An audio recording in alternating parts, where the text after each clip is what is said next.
আসসালামু আলাইকুম। রুই মাছ ভেজে আলু দিয়ে রান্না করব।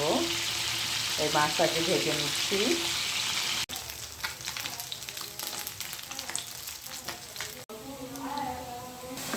সব মশলা কষিয়ে নেব। এবার আলুগুলো দিয়ে দিলাম।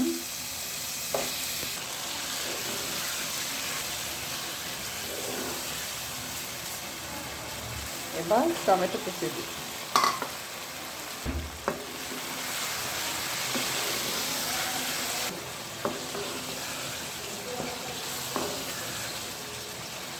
এবার পানি দিয়ে দিলাম, ধনেপাতা দিয়ে দিলাম।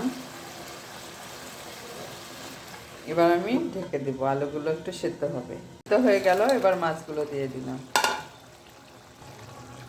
একটু ঝোল ঝোল রাখবো, তাই পানি দিলাম।